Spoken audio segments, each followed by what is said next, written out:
Coming to you from the city with more Ray's original pizzerias than anyone can count, it's Ventriloquism Weekly.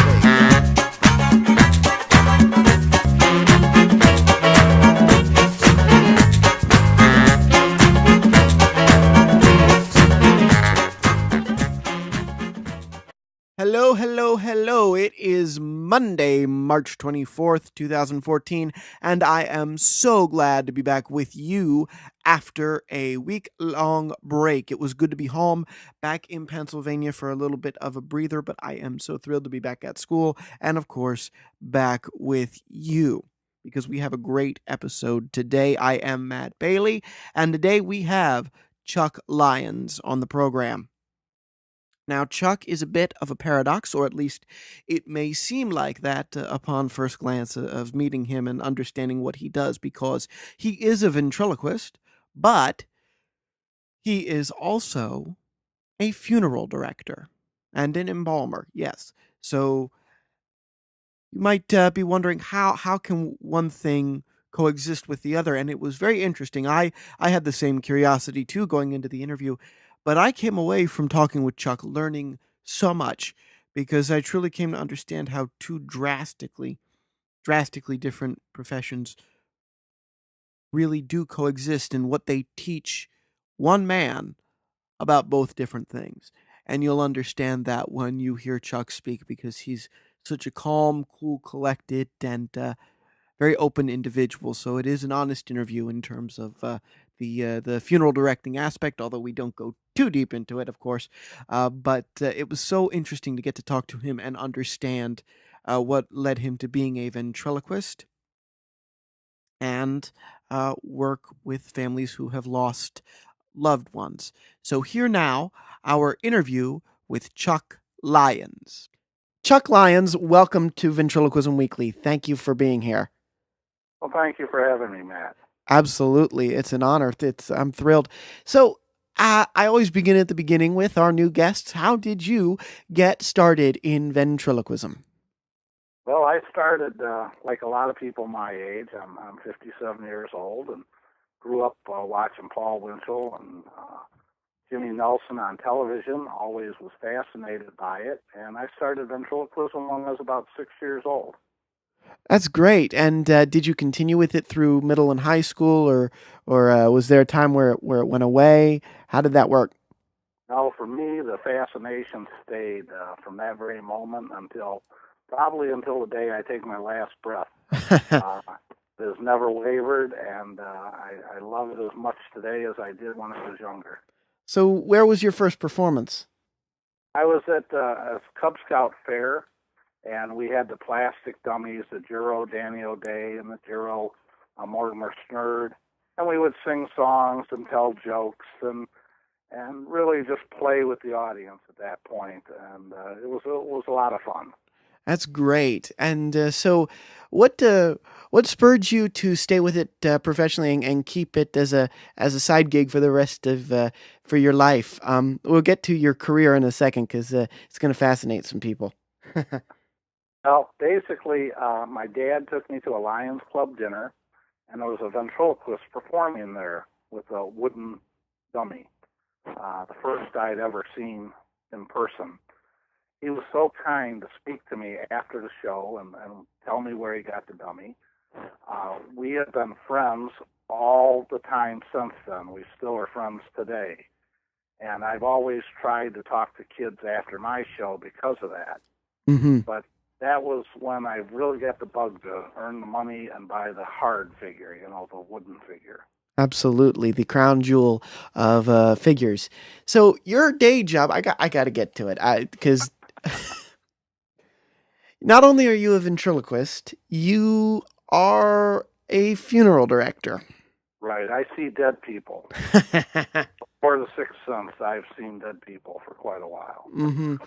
So two varied professions. Can I ask how you got into what it is that you do as a career, the funeral directing? Well, funeral directing, as far back as when I was 16 years old, I wanted to be a funeral director. I'd been to a lot of funerals in my time up to that point, but you really couldn't get into the business unless you were in the family. It was passed down from father to son. Mm-hmm. It was kind of like the mafia. You couldn't get in. And then in Brilliant. the late 80s, the corporation started buying funeral homes and opened it up so that anybody who wanted to spend the money, get the license, go to school, practice hard, and same thing with ventriloquism, you could get a job as a funeral director. So that's what I did. Mm-hmm. At age 40, I went back to college and got my mortuary science degree, and I've been a funeral director and embalmer since then. So, how do the two interests sort of interact within you? I mean, obviously, one is very somber and very very what's the word I'm looking for? Just totally the antithesis of going and bringing joy to children.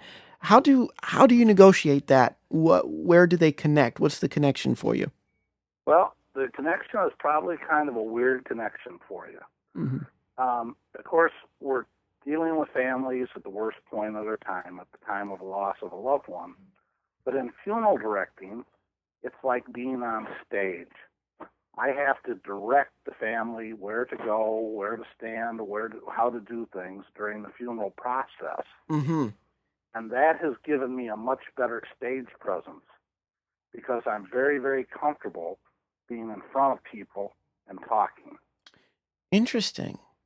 It's very interesting. So one lends itself to the other. Do you think that? And again, it's just because it's so fascinating. Do you think that being in tune with people in this time of loss, and this time of grief, especially for families, does that make you better in tune to what would entertain them in a realm where they go to escape? I think so. I think I often, unlike some funeral directors, use a little humor in what we call the arrangement conference, where we're meeting with the family and are setting up the funeral and deciding what casket and that. Mm-hmm. Use a little humor to get the people to relax a little bit. I'm not doing ventriloquist voices, and I'm not going up to the casket making their loved one talk or anything like that. Not Senior Wences, go to the casket, still right. We're not doing that. But we do find a little bit of humor to alleviate some of the grief, Mm-hmm. make the process a little easier for the families. So it really has helped me. Both the ventriloquism has helped my funeral directing, and my funeral directing has helped my ventriloquism. There's a quote I never thought I'd ever hear in the history of this program. Thank you for that. That that's actually really cool, and I really respect that. So, what outside of that day job, how often are you performing? What are you doing in Illinois, which is where you're from? Right. Well, I'm performing probably a couple of times a month. I'm the only director embalmer at my facility, so I'm actually on call 24/7. Mm-hmm. And so I don't get to perform as much as I'd like to, but I perform at every chance I get. And when nobody's at the funeral home, I practice. Hmm. You have to practice to keep your lip control. You have to practice to be good, and I want to be good. So Absolutely. practice is the key. So, what are some of your characters? I must confess, I did try to find you a little bit on YouTube, but what are some of your the characters that you work with? Can you talk about your creative process? Sure, sure. Well, I've had Larry since 1972. He's a thinnest figure, or finest, how they say it. Mm-hmm. Very heavy, very, very old. I have a Tim Selberg Mm. figure that I just got. His name is Jack Golden. Great. I have a Dan Paynes, or Pays, I guess his name is. Just received him. His name is Willoughby Williams. And I have a whole bunch of Axtels. And not a plug for Axtel, but I always tell people that his puppets start talking the minute you bring them out because there's so much of a character. Yeah. And they speak before they even open their mouths. Mm-hmm. I have puppets that match any event or any condition that I'm going into, or I can make them fit the condition. Mm-hmm. And speaking of conditions, um, if you're okay talking about it, I know in looking you up, you had a political campaign for office in Illinois. Were you able to use any of this unique skill of yours in that political realm as you were on the campaign trail there in Will I, County? I did. You're referring to myself running for Will County coroner, Yes, sir. and I did use it during the campaign. A couple of our slogans were "Don't be a dummy, vote for Lyons for coroner," and I have a skeleton a ventriloquist figure that I used and in some of the commercials that we ran, and just said, being recently deceased, I would want Lyons to investigate my death. It's brilliant. We tried to make some memorable commercials that people would remember the name, but sadly it didn't. It didn't pay off. But I'm a strong believer in that we go where we're supposed to be. Right. I do believe that I'm supposed to be a funeral director, not a coroner. So I'm very happy. That's great. And you go around to, I noticed, are you still deputy coroner? No, I gave deputy coroner up. When you run against the current coroner, he doesn't like you to be deputy. So, Well, I didn't I, know it was an incumbent race. I thought you were yeah, running. no, incumbent. And so the reason I ask is because I know you went around to schools to talk about safety and stuff. I was looking on the website. So it did you use that in your school speeches as well? I did. I did use the ventriloquist figures as props to talk about drugs and alcohol and what to do, what not to do, and how to be safe. We have a huge heroin problem here in Will County and in Illinois, Mm-hmm. and I use the dummies to reflect how to avoid that lifestyle. That it's not the right lifestyle. By teaching the dummy what not to do, everybody else kind of learns by proxy, Mm-hmm. and that they don't feel like you're singling them out. Mm-hmm. So ventriloquism is a very, very useful tool at educating people without hitting them over the head with a stick. Yeah. And it's just interesting sitting here and doing these things. You find that a lot of the people who get into this and do it, they want to do it because they want to serve a greater good through the ability to entertain and be funny and make people laugh and make them happy. Absolutely. I mean, laughter does so much for the health of a person. And whenever I feel bad or I feel down, I just laugh Hmm. because that just makes me feel better. Yeah. Think of anything I can think of just to laugh.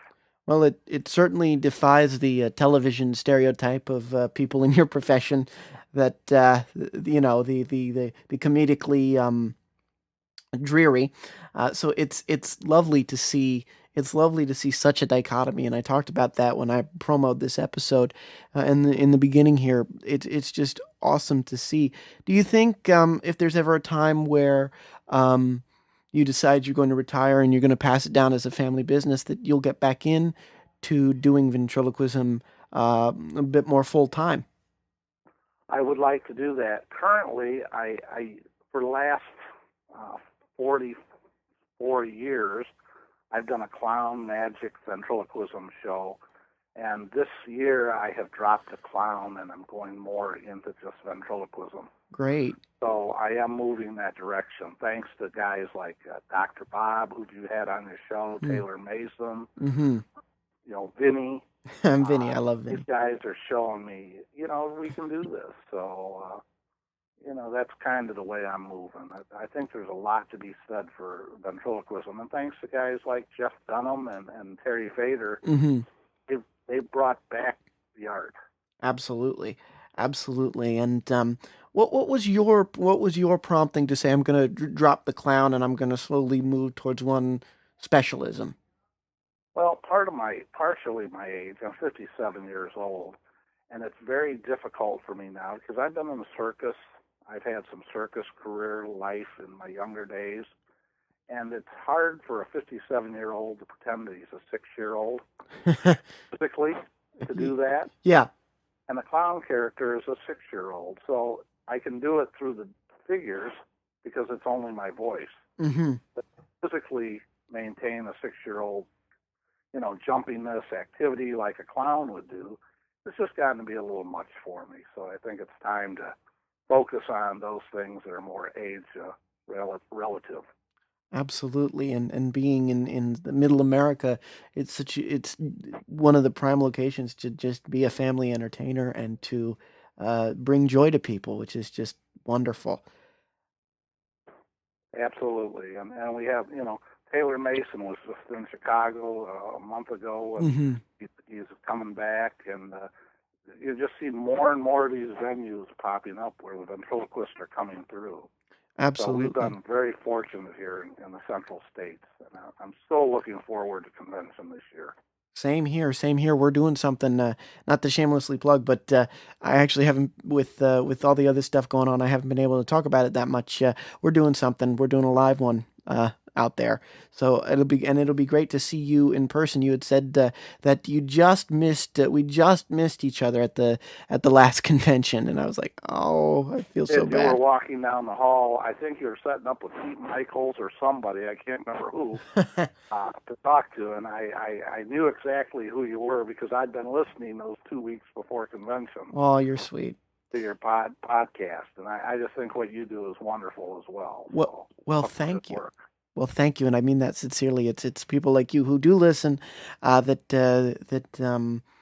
feed my ability to do this, and if as long as you guys want it, I'll keep at it. But with our last question for you, Chuck, a question I like to ask everybody, especially when they come on for the first time: what's next? What do you want to see? You grew up with Paul Winchell. You're doing it yourself.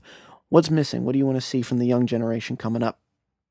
But I watch the young kids at the convention, and I see a lot of them just go buy the figures, go buy more figures, buy Mm-hmm. more.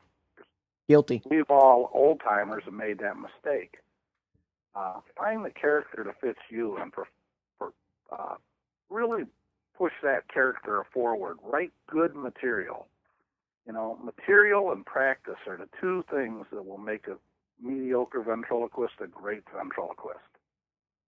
And you can Hmm. use that material over and over and over again, but you have to practice and you have to have good material. Absolutely. Well, Mr. Chuck Lyons, thank you so much from Will County, Illinois. Thank you so much for being with us today. Well, thank you, Matt. Thank you. Our thanks again to Chuck Lyons for coming on the program and talking with me. I must confess, I had been looking into Chuck for quite a while, and I saw that he did both of those things, and I wanted to have him on to talk about it. And isn't it so interesting? Didn't you learn a lot from two professions you wouldn't think would commingle, and what they've been able to teach him, and what he's learned from doing both and making a living at both. So that's it for us this week. Thank you again for tuning in this week to Ventriloquism Weekly. Remember, we are working on our ventriloquismweekly.com situation. Before we go, that's not it. That's not it for us this week. I want to talk about, since the interview was a bit shorter, and I want to talk about Vent Haven 2014. We're doing a live episode. If I think I mentioned that earlier in the interview, actually. We're doing a live episode at Vent Haven. And I'm so thrilled. I'm thankful to Mark. And as of right now, although it's always subject to change and reorganization, as of right now, we are interviewing Todd Oliver and Jim Barber, both former performers in Branson, now off doing their own thing and pursuing other ventures. We had them back on August of last year, yes, right before Jim was about to leave Branson, and Todd hadn't made any major announcement yet. So it'll be great to talk to them and catch up to them. But that'll be coming up in July. And that's actually a perfect segue into talk about how we're going to break up this season, because my word, we're almost into April already. The word finals, that dreaded word, is about to start to creep into some of my teachers' vocabulary here at school. So that means the semester will be ending. We're going to go on a break just like we did at the end of December through January. We're going to go on a break just like we did from the end of May to the middle of June. We'll come back and then we'll start to rev up for convention. And folks, we will be celebrating come that time, looking that long term, which is just a few months. We will be celebrating our 1 year anniversary here at the program. And I say we, I just came to learn about the royal we and that it's this egomaniacal sort of royalty used to use it to refer to themselves. No, no, no. When I say we and I'm referring to something to the program, um, my aim is actually different. It's actually the exact opposite. My aim is to include all of you. I just sit here and I talk into a microphone. You guys are the ones that listen and you make it possible for this program to exist. Plus, if I am talking about something that I'm doing and I slip a we in there, it's just so that I don't sound narcissistic and say I'm doing this and I'm doing that and that. So it was very interesting because I noticed myself doing it and I looked it up. I was like, oh, that's not my intention, but I'm digressing. I'm excited that we will be celebrating our 1 year anniversary together on this program, and that we will get to sort of culminate that with something Wednesday night, 5 p.m., July 16th. At Vent Haven. Now, that's before the official opening ceremonies. Come one, come all, come early to the Vent Haven convention and hear and see an interview, an episode taped live. And I'm not going to do it like I did it out at CAX, where I was hosting with an evening with Jay Johnson. This is going to be from start to finish a Ventriloquism Weekly episode out there in July, and I'm so excited. All right, well, I will stop talking now, and I will sign off officially, because you know where to find us. Email in at ventriloquismweekly@gmail.com. Find us at ventriloquismweekly.podomatic.com, ventriloquismweekly.podomatic.com. You can go over to ventriloquismweekly.com, but know that the podcast is still on Podomatic. Facebook, Ventriloquism Weekly -podcast for ventriloquists, and just Google us. At this point, I'm just Google us because I put us everywhere, and yeah, so just look us up. And of course, find us on iTunes. Well, signing off for Ventriloquism Weekly, I'm Matt Bailey, reminding all you vents out there to keep talking for two.